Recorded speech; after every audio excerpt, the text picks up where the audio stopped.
26 letters of a new alphabet, unfurled in green, the answer to a question I've been too afraid to ask. Beautiful.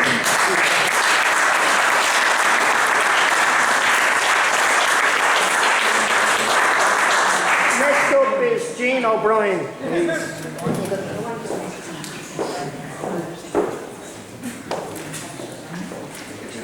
I'd love to be able to read a poem called Turning 52. I'd also love to be able to remember the poems like Anne. When you get to my age, you won't remember that. I'm going to read a bit of light verse here. Anyone who has ever been or knows anyone who's on blood thinners knows that it's not advisable to bleed unchecked. And this is a little incident I had up in James's hospital about a year or so ago. Bad blood. Misunderstanding the nurse's clipped instructions, I tried to pull my pants on and loosed my hole on the tiny puncture in my arm, and my red blood for a moment ran amok.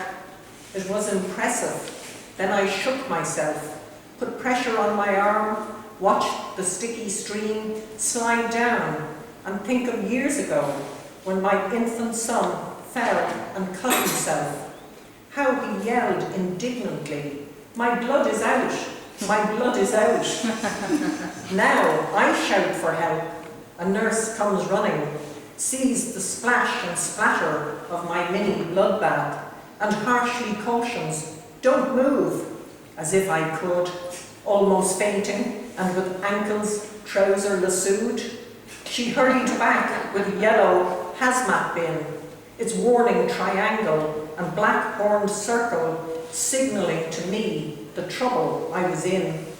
She filled it with the soaked blue gown, held at arm's length, for fear it's tainted. No words of comfort, though I am shaken. There be bad blood between us.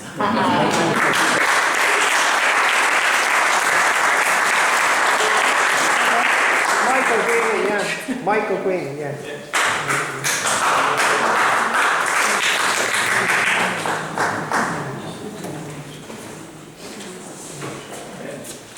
I wasn't sure what poem to read, but we're in Richmond Barracks, and there's a portrait of Francis Ledwidge there staring at everybody who's performing here tonight. So, in honour of Michael and Ian, who trying to keep his memory alive, I'll read this poem called Gallipoli.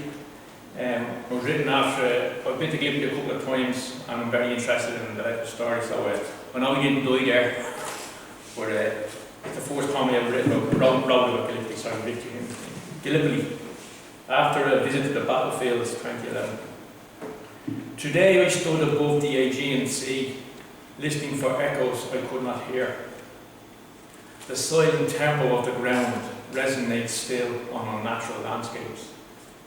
The zigzag lines where dead men toil, dug deep into blood-smeared soil, buried now with their bones on beaches and gullies where once they fought the Turk. Stormed the shores and hills as if thrown against the wind by Agamemnon himself. The silence bade me look towards Troy, across the straits from Hellas. I still could hear no voice, nor thunder in the sky, except the launching waves, pushing ancient pebbles up the beach to rest, where once they drowned the hearts of men. Then, behind me, I could feel it, the noise of peace and echoes of war in 1,000 monuments to the dead, stretched out in marching order. And there, watching me, my shadow took on the spectre of a ghost and spoke. Like Hector, I was the defender, brave and virtuous, but of Irish stock. I am the soldier my country forsook. And in response I said, I have come at last to pay my respects. I have come to take him home. Thank you.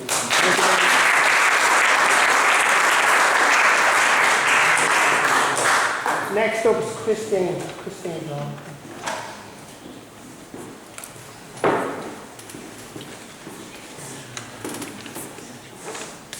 It's okay to read Michael Harton from as well. Yeah. This little poem is one that I just have a picture in my head that Michael portrays in this poem. It's called The Green Room. This cell we keep unlocked, for here is a gentleman tending ferns, for whom there is no world but the mute fern world, where all is green and delicate, and there is no strife, save the stems trusting at the earth, the spore being loosened on the air, in silence, and coming to the ground as silently. We do not allow him a trowel. You notice he breaks the loam with his fingers. Do not attempt conversation, he will ignore you. There is no voice for him, but the fern arms gentling to the window. It is so foamed with green lace here that we call his room the green tapestried room.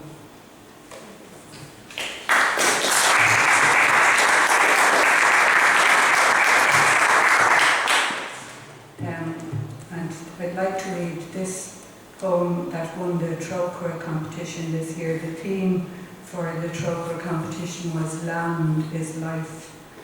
And I wrote this poem again from pictures in my head from stuff I'd seen on television. And it's called The Kerchief. Resting at the border, she brushed the earth from her feet, collected it in an old kerchief.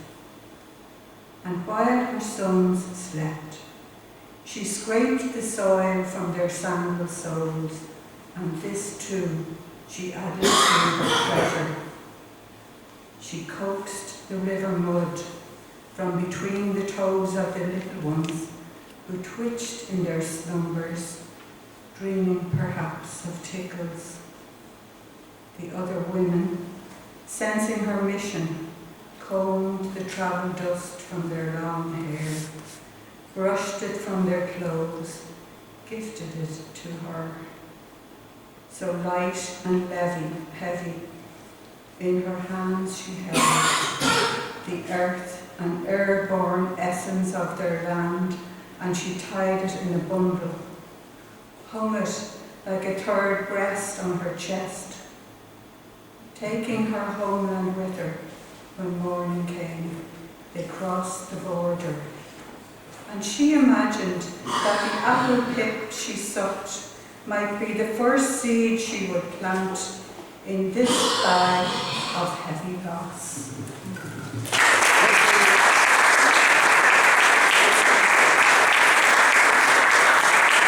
Next up, Mary Guckian. Mary Guckian's next. Yeah.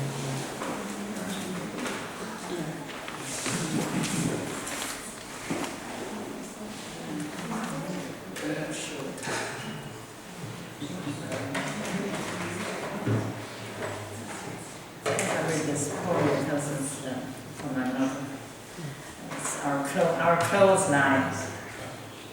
Two plum trees rooted in turf mould soil held our clothesline a few feet from the half door. We waited for the fruit to fall to the ground when fully ripe, rushing to find them before hens nipped the purple skin. The wind came across the meadows around Kilmather Lake. We enjoyed the movement when a giddy gust tore rapidly through the apple orchard, blowing the sheets higher and wider as some garments came a cropper on the ground. With her bare hands, my mother washed clothes with rinso almost every day in the big tub that sat on two chairs, scrubbing them on a washboard. White shirts, blouses and linen were later rinsed in a Reckitt's blue mix.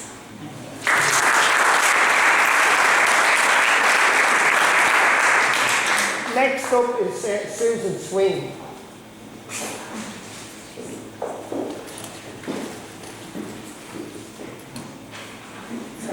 Thank you. Thanks, Michael. Thank you for everything. Thank you, audience. So, the first two poems poems that I'm going to read are from a haiku stroll that I was involved in with Peter Money, who's the writer from Vermont, who recently launched his book, which was set along the River Slan and the River Dodder. So we were out in Sandymount. Solitary figures, poet at hand, they write. The traffic hum is the song. Two chimneys, dancing emissions, huge seagulls cry, stop! The sea has no sound. Stony grey cobbles, off his head, mirrorless rear view, stolen childhood. And this is on a wall in Milltown. Ivy loses leaves, reveals dark shadows, camouflage deceives at ease. And then the next one is, I live on the Slan River, as I was saying, going into the Dodder. And about 2 years ago, our beloved willow tree fell over and knocked out our deck. It was 70 foot, and it was lucky because we'd been drinking coffee there just a few minutes beforehand. And we really missed the tree, and my two sons used chainsaws to make it smaller so that we could have it for wood the next year. And I saw my son recently using an axe to cut it for his fire and for his daughter to have warmth. So the poem is, wilted willow, woken, and willed for winter warm. The woodcutter wields his axe. Thank you.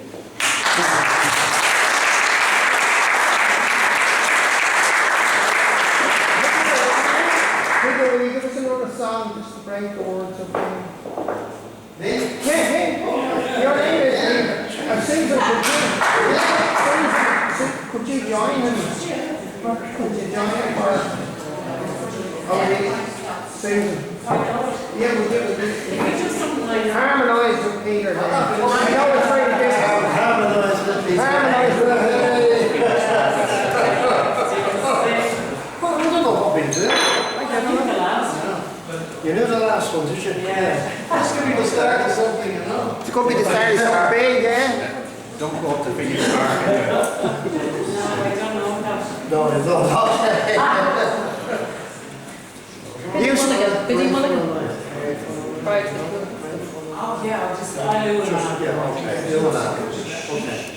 Okay. I'm just what you call it? Do you know a sailor, right? He loves the sea. Yeah. He falls in love with the sea. And nothing can beat that, only a woman's love. Alright, this is very romantic, you know, but this is a kind of a song like that, alright? Right. Here we go. Don't mind the rain or the rolling sea. The weary night never worries me. But the hardest time in a sailor's day is to watch the sun as it tides away. Here's a one more day on the grey furrowed line. The finest ship that sails the sea is still our prison for the likes of me. Oh, give me wings like Noah's dove. I'll fly up high to the one I love.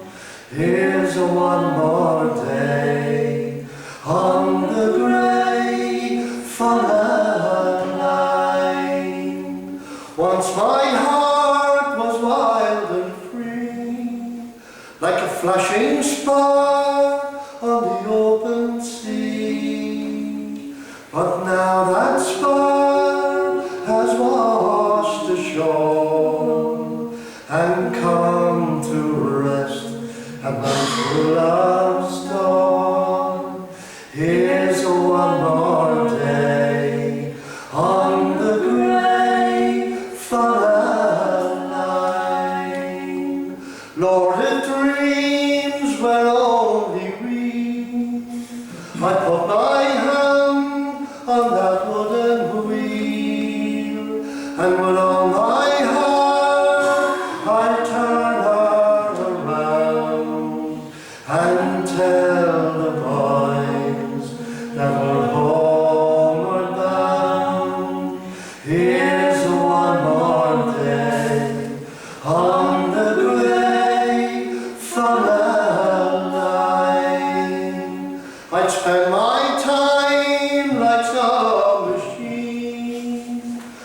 till blue waters turn to green, and I dance on down that walk ashore, and sail the grey for the line no more, and sail the grey for the line no more.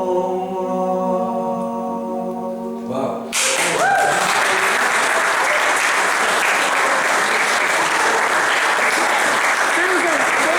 Susan, if you give us another one yourself, give us on your own there.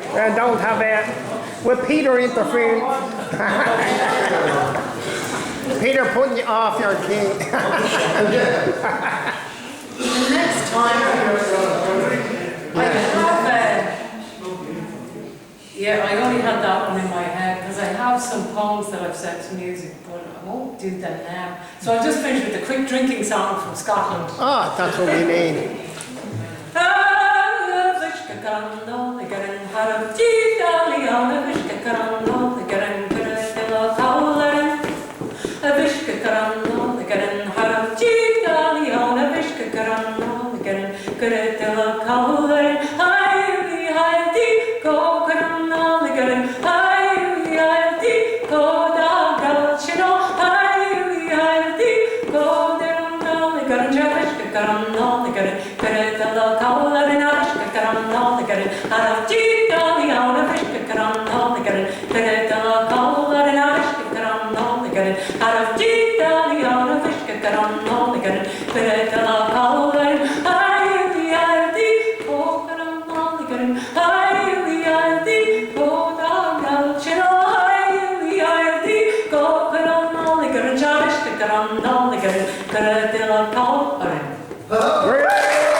Declan Collins, please. Marshall at the home.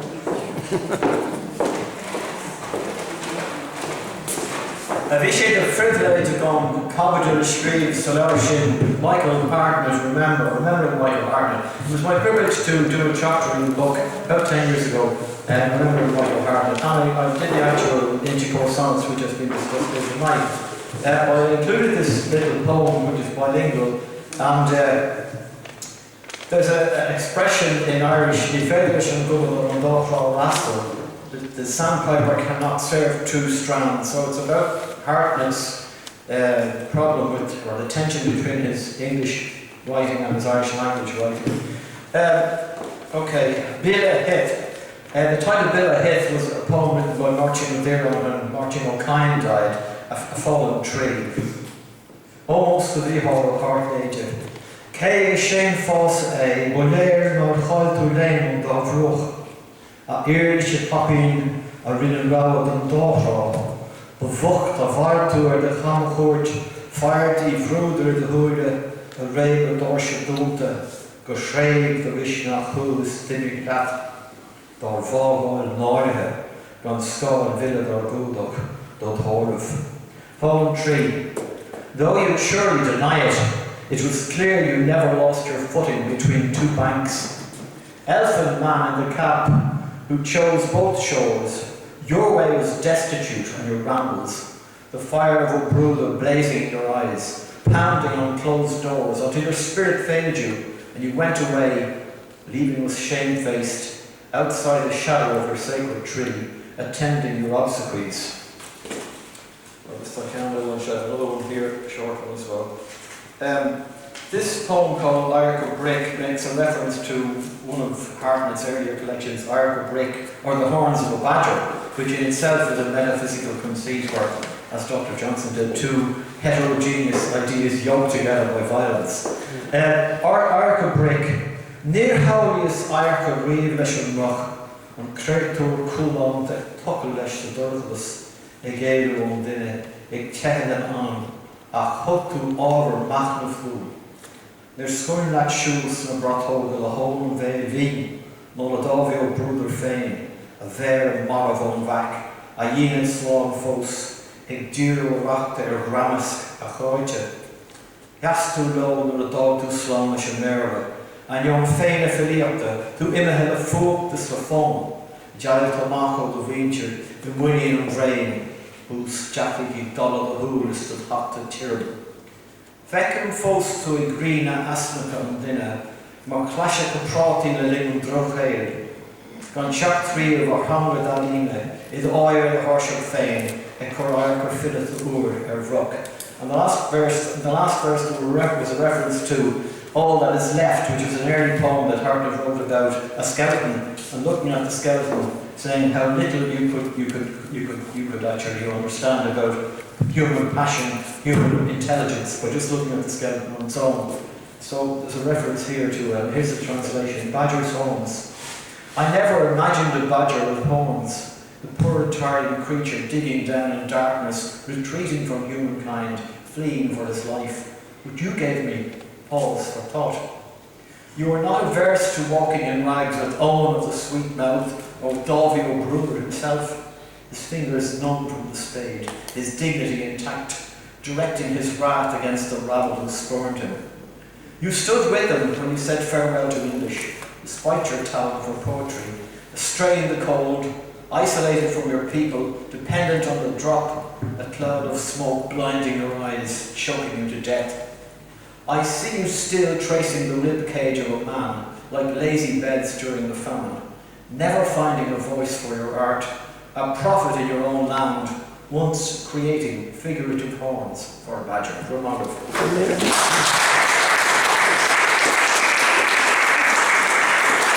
Next up, Bernie Jameson.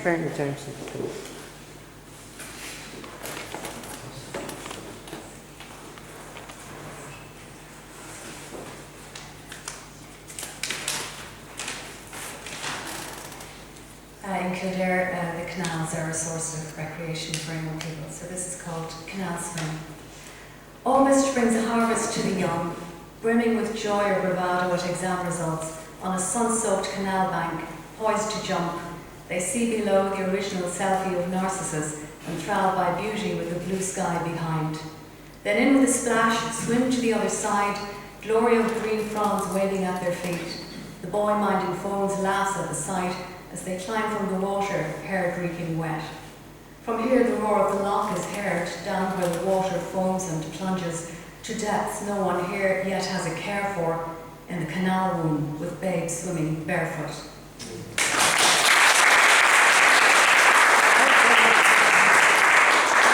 Ray Mullen.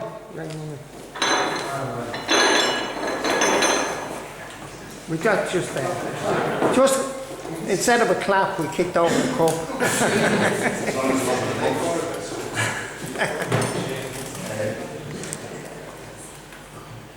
This poem is called Lucia. I prefaced it with a quote from the great poet of love, Pablo Neruda, which roughly translated is, now is the time to follow another road where there are no dreams.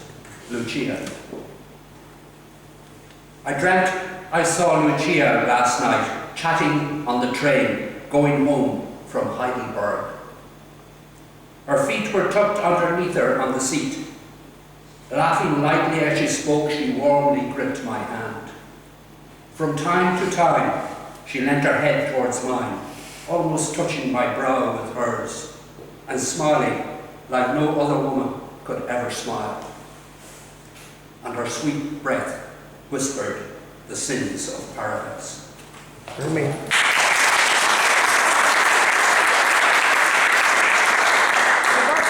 Philip Lynch? No, he didn't get here. No, Phil had a suffered a family. Okay, sorry to hear that. Yeah. Susan Flynn.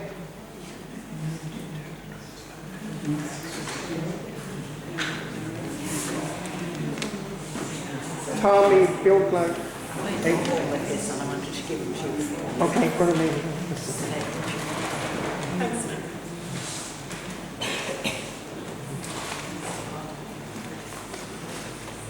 Maybe a few more hikers. Yeah. this actually happened. I just thought this was quite funny. In the red kite's nest, a found glove and Barbie doll, amusement for chicks. By the warm lake shore, two damselflies join themselves in a ruby heart. A honeybee swarm settles on my rowan tree. The day sweetens. That snail, riding on a blue iris in the breeze, loves its life too. He takes a whole hour to gain courage to touch her. Spider courtship. Lastly, that mite who lives in my camera lens might ponder the great eye.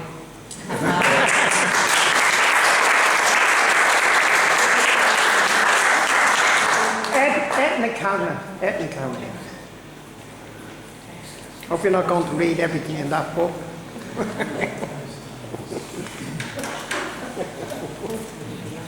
This has been really nice. Use the mic there, please. So This has been very nice event, and I'd like to congratulate Michael and Liam on organising it. And I'm actually going to read a poem by Michael Hartnett. It's for my grandmother, Bridget Halpin. Reading about him, I found I liked his grandmother a lot. Maybe morning lightens over the coolest time in all the day, but not for you.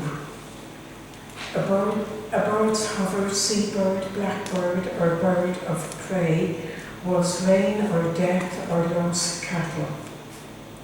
The day's warning, like red plovers, so etched and small the clouded sky, was book to you and true Bible. You died in utter loneliness, your acres left to the childless. You never saw the animals of God and the flower under your feet, and the trees change a leaf, and the red fur of fox on a quiet evening, and the long birches falling down the hillside.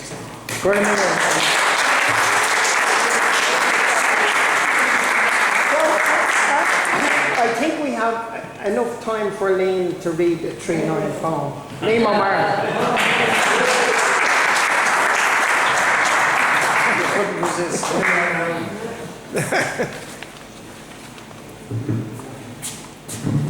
Yeah, I'm going to keep this short.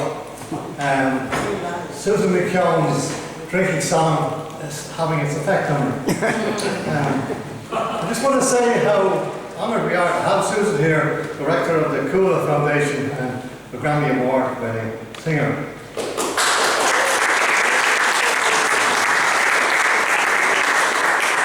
Now, we recently lost a friend and great supporter of the Ledwidge Society, Ulick O'Connor. And this is both a tribute and a send-up of Ulick. As you probably know, Ulick didn't have a very good relationship with bus conductors. This is called Lost Property. Ulick O'Connor must have thought that he was Ulick O'Connor when he threw his briefcase onto the running board in a bid to skip the queue. But that's all, screeched the conductor, stretching forth a hand. 2 bangs on the bell, and the bus sped off, leaving Ulick short for words, though not for long, of course.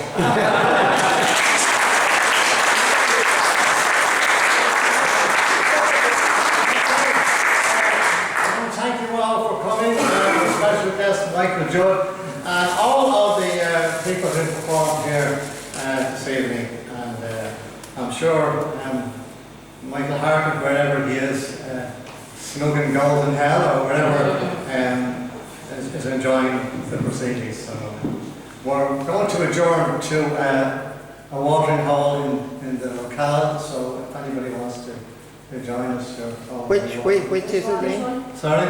Where are we going? Where are we going, Michael?